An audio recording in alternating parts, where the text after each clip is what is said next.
One second, I close the door. Hi. Hi there. Hey there. So I'm just gonna share my presentation real quick. Yep, that works. Let's Yep. dive in. Yeah. Sorry. Can you see Share it? your entire. No. Do you want to try sharing your entire screen? It's usually easier. Do you see the button at the bottom center? Yeah. It's like a square with an arrow.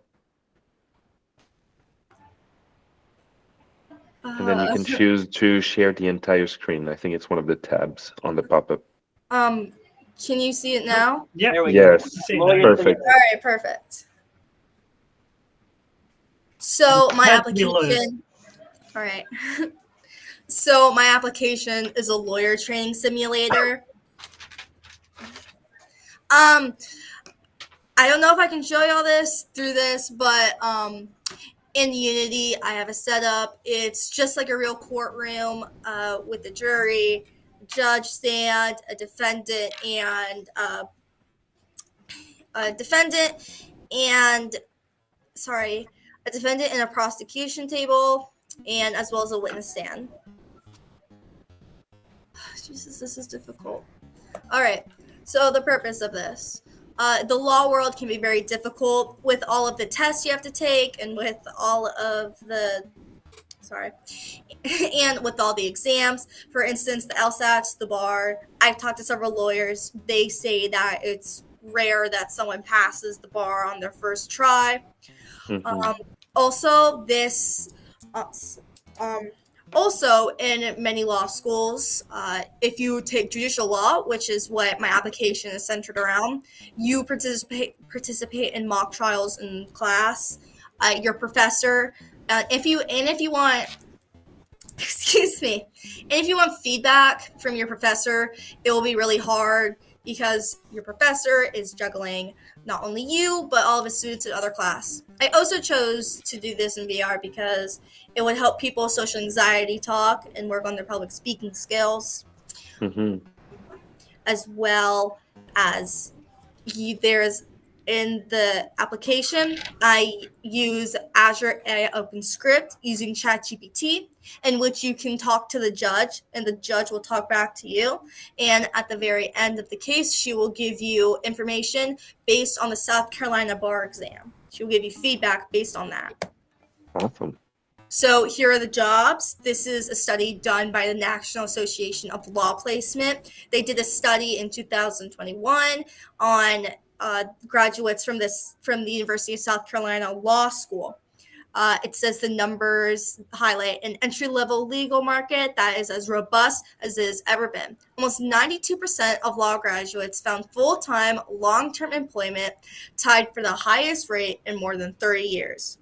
A record 78 of these graduates secured jobs that required a law license. Investment. So if you do choose to invest in my application, I will be able to not only do more robust things, such as expand everything, I would also be able to work on the animations. For instance, one thing I would really like to work on is what you can put in different state laws. For example, the one I have right now is in the South Carolina bar. You could put in the New York bar, Louisiana bar, because depending on different states, there are different bar exams and different laws to those states. You will also be able to choose different prompts for the trial, as this one is specifically a murder trial. You'll be able to choose a defamation lawsuit, divorce case, any of those. You would also be able to interact with the jury if you invest in it. Currently, the jury does not work. They are animated, but they don't have a full reaction. Usually in a normal trial, the jury would be the one to give feedback to you. But with the limited time I had and limited resources, that was something I left the judge to do. And this is something I really wanted to add, but again, due to time and limits, I couldn't. I wanted to be able to rebuttal with the opposite lawyer. Currently, right now, you are the prosecution. You would be able to rebuttal with the defense lawyer on this case. Also, considering that line, you would be able to choose which side of the case you take. And there'd also be better animations to the different characters. excuse me. Why did I choose law specifically? I grew up in a family of lawyers. I grew up around lawyers, and I've always known that how important it is to stand up for someone, and how more important it is to have public speaking ability. As I got older, I realized that not many people have the skills that I grew up having. Y'all may not know this, but at Porter Gal, during your sophomore year, you were required to take a public speaking class, which was amazing personally. It helped me a lot. And other schools don't really have that. Also, last semester, I participated in the South Carolina Bar mock trial seminar held in school. And I learned that some people have a hard time reading in between the lines of cases. We were presented with a fake case that was held in South Carolina. And I know that some people struggled in that seminar. And at the very end, we had a mock trial, and some people had a hard time speaking up. And that's why I decided to create Lawyer Simulator, also because of the social anxiety aspect. Here are my qualified personnel for this. My father, Eli Polikoff, he works at Nelson Mullins. He is in the medical law. He is in the medical healthcare law. And sometimes his cases do get taken to court, and he does have to sit in trial sometimes. Then my mother, Robin Polikoff, she briefly was the founder of the Polikoff Law Firm, LLC, which was on Broad Street here. She's actually a graduate of Porter Gould, class of 96, and she's a tax lawyer. My grandfather, Edward Polikoff, he has over 40 years of experience working at Nelson Mullins. He was briefly on the board of trustees there, and he also works for the State House. And then my father's coworker, Mark Phillips, who's actually a sitting resident of the American College of Trial Lawyers and is a judicial lawyer here in Charleston. Would y'all like to see my simulation now? Let's see it. Absolutely. All right. Please do. I'm gonna try to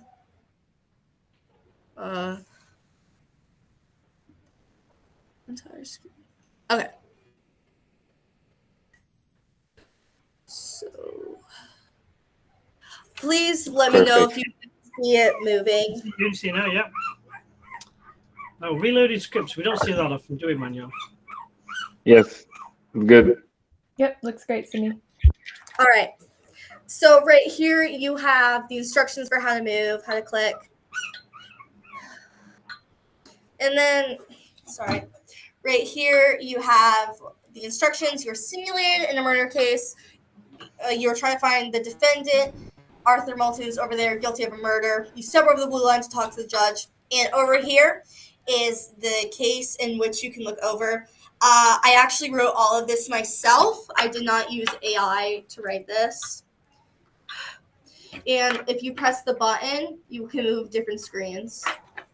And by stepping over this line, you'll be able to talk to the judge. Now, Mr. Renton told me that the audio is tricky and y'all might not be able to hear, which is a bit of a problem because that's what my whole application is surrounded on. Hello, Your Honor. How are you today? Court is now in session. Please refrain We can hear. from We can unrelated hear. comments or actions that do not pertain to the case at hand. We are here to address the charges against Arthur Maltman, who stands accused of the murder of Ted and Susan Christensen and the attempted murder of Tom Stevenson. The prosecution will present evidence and witnesses to support the case against the defendant. Prosecution, you may begin your opening statement. Yes, thank you, Your Honor. According to I the must remind you that this is a court of law, and any discussion or references that do not pertain to the case. often sometimes the AI can be tricky to work with. Sometimes the judge responds immediately, and sometimes she takes a quick second. It's really complicated on how it works depending on the time. But after you talk to her for a allotted time, she will give you feedback. That's awesome. Are there any questions? I love the dramatic lighting that you have going on with the visual on the whole room. Like it feels very important when you get into it, and then you arrive and there's this lighting coming from the side with the 45 degrees angle. You did a good job with that. Yes, thank you. I actually wanted to create my own law room. I really like designing stuff, but Mr. Renton said I did not have enough time for that. So we went on the uni asset. Well, we already had this, and so I just downloaded it. But thank you very much. Kids got the credit. Yes. Did Did you have a question, Simon? Scope. Yes. So, from the implementation, what did you find the most challenging thing to implement was? Definitely the Azure AI script on the judge. That was the most difficult personally for me to get a handle of. Right here, the conversation manager, definitely. It was when it was this bit of code right here at the very end. This code tells the AI to go back into the previously recorded chats that you had with it and to analyze it and give it in South Carolina bar and give it back. Very good. Kaylee?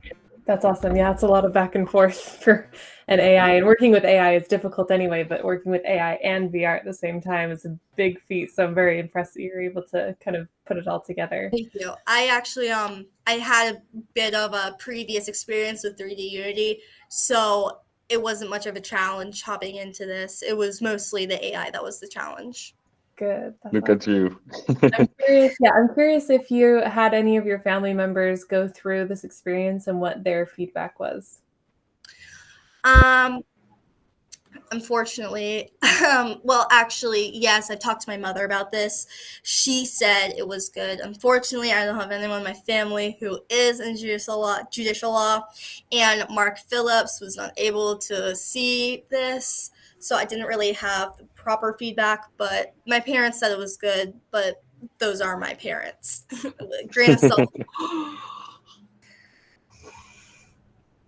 Doug? I like that you're very transparent about giving credits where it's due and about the biases that you know about. It's important, and you have those ethics, and it shows. When it comes to, and I see it in your prompt system here, like the presetting that you gave to your AI. Can we see a little bit of that prompt, and can you increase a little bit on the side so we can read the rest of your Yeah, prompt? of course. So, Did you find yourself having to tweak this a lot, or did you come up with one result that was already good, like very fast? I actually wrote most of the script, not this coding. Basically, I wrote all the prompts. I wrote all of the screens that you saw earlier. I came up with this case entirely on my own. No AI used. That's really cool. Here's the system prompt I put in. Act as a courtroom judge, don't break the fourth wall. This is a murder trial, and the person you are talking to is trying to put the person who's guilty of the murder in jail. The murderer's name is Arthur Moulton, and he killed Ted and Susan Christensen, along with injuring Tom Stevenson. In terms of Q&A, when you wrote that, did it work miraculously already for you, or did you find that you had to tweak the sentence that you came up with a lot? I didn't have to tweak the sentence. I didn't have to tweak the prompt That's at all, awesome. which was a miracle. It is. I think you did a good job at setting that setting. Like, it's not easy to do, and you should be really proud to be able to have that, like Kaylee said, like on top of a VR implementation. Yeah. A good tip is, especially when the AI prompt says more is better.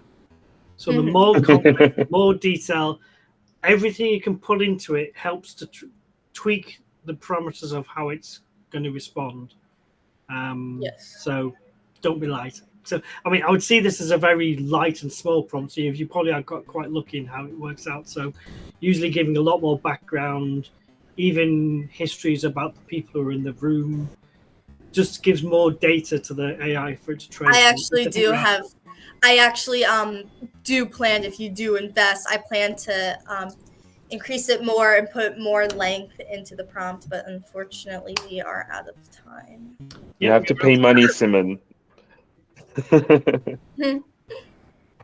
right, so nice talking to you, Sydney, and thank you for your presentation. Yeah, of course. Thank you so much for coming. Very nice. For tuning in. Yes. All right, thank you. Have a nice day. Bye. You too.